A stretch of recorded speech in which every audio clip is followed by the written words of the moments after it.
What's up, everybody? JWMaher here with Why We Love Horror. A lot of movies to catch up on, so look out for all this content coming up over the next couple days. We're going to go through all the movies I've watched over the past few weeks, one video at a time, starting with this has divided audiences. I don't know, I'll explain why. We're going to talk about Mark Fishbach's Markiplier's Iron Lung. Let's start with the good. I think Markiplier or Mark Fishbach, however he wants to be called right now, I assume he's still Markiplier. Great actor. Like, was not expecting it to be as rich as it was. He definitely goes the full gamut in this movie, and for what's basically like a one-man show with there's some other voices, and there's like one other like kind of part, like Ava, the girl who he sees through the porthole, he's for part of it. But for the most of the movie, it's just him talking to himself, talking, out loud, lamenting his situation. Does a great job. All the physical aspects that are asked of him, nails it. I don't think that was a stunt double with him getting tossed around, looked like him.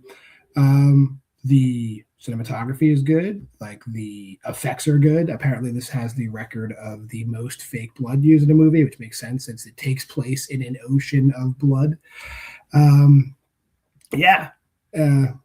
Let's talk about what it's about.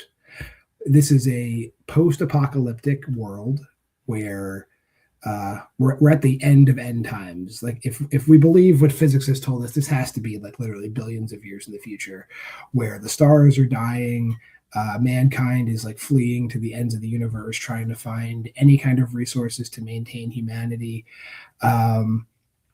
And our main character, the convict, who tells us his name is Simon, has committed the crime. And what they do with people who commit crimes against this dwindling piece of humanity is they now send them on expeditions to the bottom of this ocean of blood to try to find resources to maybe save humanity. They think there might be the solution down there. I will toss up spoilers just in case this is technically a spoiler.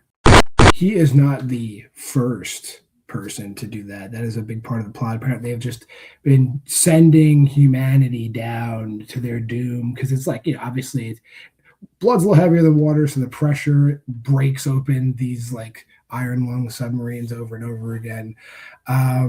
It's basically it's a suicide mission for whoever they send down there. And they never really explain like what they could possibly do with what's going on. They're just like throwing, grasping at straws, throwing everything at the wall, see what sticks. Like, humanity is pretty, you get the sense that humanity is pretty much just doomed. And the whole movie, the over 2 hours of it is literally that. It's that. And that, therein lies the tragedy for me in this movie. This movie goes on forever. And not much happens in the middle of the movie. It's just him walking from the front of the ship to the back of the ship. And he has a camera, and the camera takes a picture. And it's like a grainy, like night vision photo. Like 80% of the time, it's nothing. 20% of the time, there's like an anglerfish skeleton there.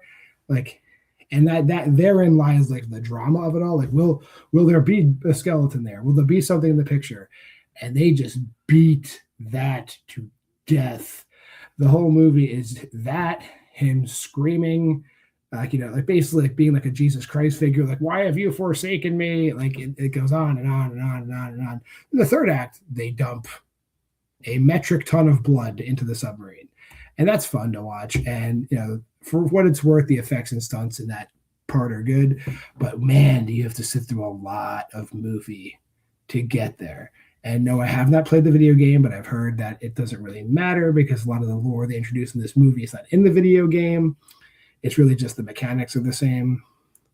But wow, I don't know how to come back from my criticism. Let's go to the ratings.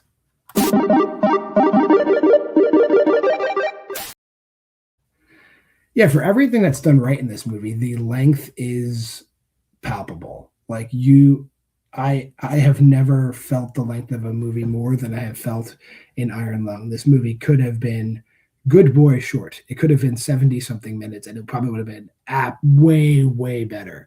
Because when I tell you him walking, taking a picture, walking to the front, yelling, walking to the back, taking a picture, walking to the front, yelling is like an hour.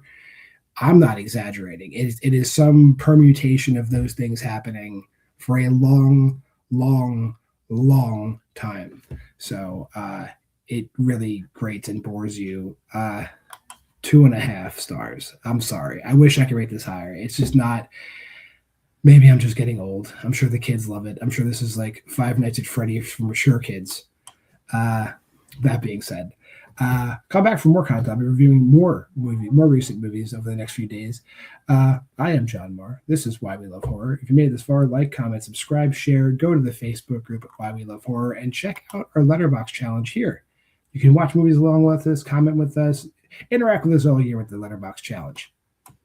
Till next time, this has been Why We Love Horror. See you soon.